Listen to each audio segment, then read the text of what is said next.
ഈ പെട്ടി വിഷയത്തിൽ UDF കാര്യമായി ഏറ്റുപിടിക്കേണ്ടതില്ല എന്നാണ് തീരുമാനം. അവർ എന്തെങ്കിലും കാര്യം ഏറ്റുപിടിക്കണോ പിടിക്കണ്ടോ എന്ന് തീരുമാനിച്ചാൽ അതൊന്നും നമ്മളെ ബാധിക്കുന്ന ഒരു പ്രശ്നമല്ല. അതിലൊന്നും ഞാൻ പ്രതികരിക്കാനുമില്ല. ഇന്നലെ ചോദിച്ചപ്പോൾ തന്നെ ഞാൻ പറഞ്ഞിരുന്നു, പലതരം നാടകങ്ങൾ കാണും, തെരഞ്ഞെടുപ്പല്ലേ. അപ്പോൾ സാധാരണ ഒരു തെരഞ്ഞെടുപ്പിനെ പോലെ തന്നെയാണ് അവർ ഇതിനെയും കാണുന്നത്. അവർ ജനങ്ങളെയോ നാടിനെയോ ബാധിക്കുന്ന പ്രശ്നങ്ങൾ ചർച്ച ചെയ്യാനോ വികസന കാര്യങ്ങളെ സംബന്ധിച്ച സംവാദത്തിനോ അല്ല തയ്യാറാവുന്നത്. ജനങ്ങളെ തെറ്റിദ്ധരിപ്പിക്കുക, പ്രതീതി ഉണ്ടാക്കുക, അങ്ങനെ നാടകങ്ങൾ സൃഷ്ടിക്കുക, അതൊക്കെയാണ്. അത് അവരുടെ ഒരു രാഷ്ട്രീയ പാപ്പരത്വം എന്നേ പറയാനാവും.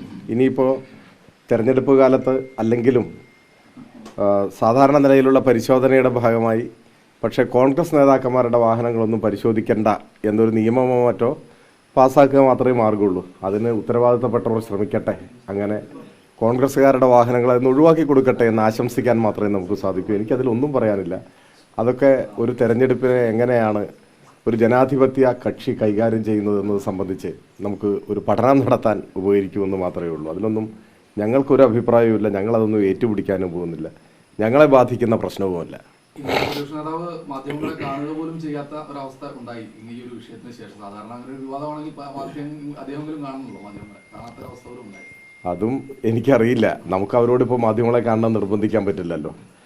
അത് ഓരോരുത്തരുടെയും തെരഞ്ഞെടുപ്പും അധികാരവും ഒക്കെയാണ്. പക്ഷേ സാധാരണ നിലയിൽ മാധ്യമങ്ങളെ സദാസമയം കാണുകയും കാര്യങ്ങൾ വിശദീകരിക്കുകയൊക്കെ ചെയ്യുന്നവർ പൊടുന്നനെ വ്യത്യസ്ത നിലപാട് സ്വീകരിക്കുമ്പോൾ നമ്മുടെ സമൂഹത്തിൽ അതെന്തുകൊണ്ടാണ് എന്ന സംശയം വരുമെന്ന് മാത്രമേ ഉള്ളൂ. അതും എനിക്കതിൽ പ്രത്യേക അഭിപ്രായമൊന്നുമില്ല. അദ്ദേഹം ഉടനെ കാണണമെന്ന് ആവശ്യപ്പെടാൻ ഞാൻ തയ്യാറല്ല. ഞങ്ങളുടെ പ്രചരണം, ഞങ്ങളുടെ കാര്യങ്ങൾ, ഈ നാടിനെ ബാധിക്കുന്ന വിഷയങ്ങൾ ചർച്ച ചെയ്യുക, ജനങ്ങളുമായി സംവദിക്കുക, അങ്ങനെ ഈ തെരഞ്ഞെടുപ്പിനെ ജനാധിപത്യപരമായി അർത്ഥപൂർണമാക്കാൻ ശ്രമിക്കുക എന്ന് മാത്രമേ ഞങ്ങൾ ഉദ്ദേശിക്കുന്നുള്ളൂ. അല്ലാതെ ഈ ആരോപണങ്ങൾ, ദുരാരോപണങ്ങൾ, അതിന് മറുപടി പറയൽ, അങ്ങനെയൊക്കെ മുൻപോട്ട് പോകുമ്പോൾ തെരഞ്ഞെടുപ്പിൻ്റെ ഒരു അന്തസത്തയാണ് ചോദ്യം ചെയ്യപ്പെടുക. അപ്പോൾ അത് അത്തരം കാര്യങ്ങൾ ഞങ്ങൾ തൽപരരല്ല എന്ന് മാത്രമേ പറയാൻ.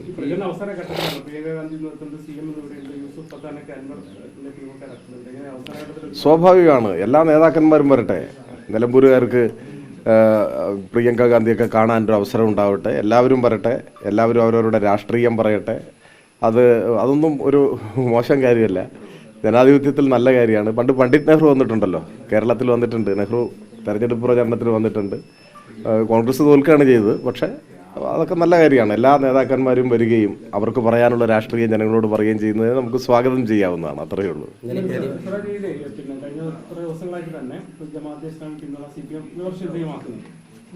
സംസ്ഥാന സെക്രട്ടറി പഹൽഗാം വിഷയത്തിൽ അല്ലെങ്കിൽ നിലപാട് അറിയിക്കാത്ത സംഘടനയാണെന്നെങ്കിൽ വ്യാജ പ്രചരണം നടത്തുന്നു.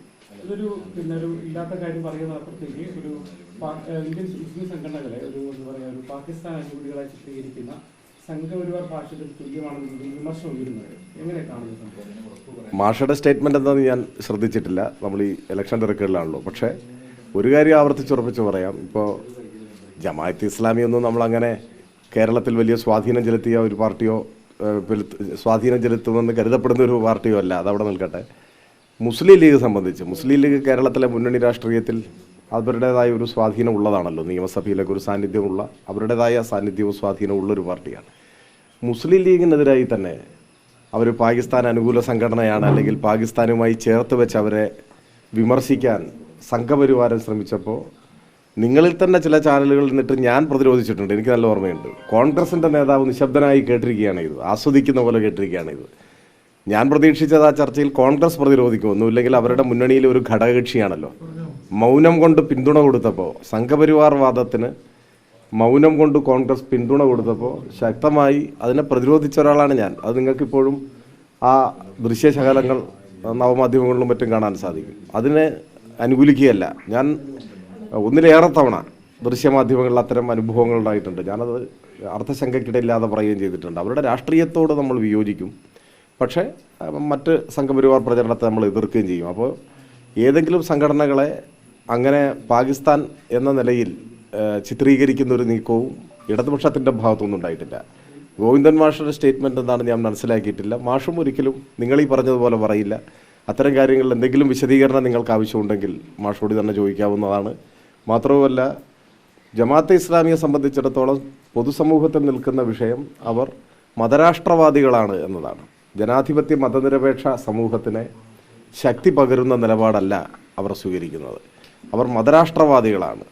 RSS മതരാഷ്ട്രവാദമാണ് ഉയർത്തുന്നത്. അപ്പോൾ അതിനെ ആശയപരമായി എതിർക്കുകയും ചൂണ്ടിക്കാണിക്കുകയും അത്തരം ശക്തികളുമായി ജനാധിപത്യ ശക്തികൾ അടുക്കുന്നത് നമ്മുടെ സമൂഹത്തെ ദുർബലപ്പെടുത്തുകയാണ് ചെയ്യുക എന്ന വിമർശനമാണ് നമ്മൾ ഉയർത്തിയിട്ടുള്ളത്. ആ വിമർശനം തന്നെയാണ് ഗോവിന്ദ മാഷും ഉയർത്തിയിട്ടുള്ളത്. കഴിഞ്ഞ ദിവസം ഗോവിന്ദ മാഷ് പ്രത്യേകമായി എന്തെങ്കിലും സന്ദർഭമോ സാഹചര്യമോ സൂചിപ്പിച്ചിട്ടുണ്ടെങ്കിൽ അത് ആ നിലയിൽ ഞാൻ മനസ്സിലാക്കിയിട്ടില്ല. മാഷ് തന്നെ അത്തരം കാര്യങ്ങളുണ്ടെങ്കിൽ വിശദീകരിക്കുകയും ചെയ്യും. അതിനെയൊക്കെ ദുർവ്യാഖ്യാനം ചെയ്യുന്നത് ഉചിതമായിരിക്കില്ല എന്നാണ് എൻ്റെ അഭിപ്രായം.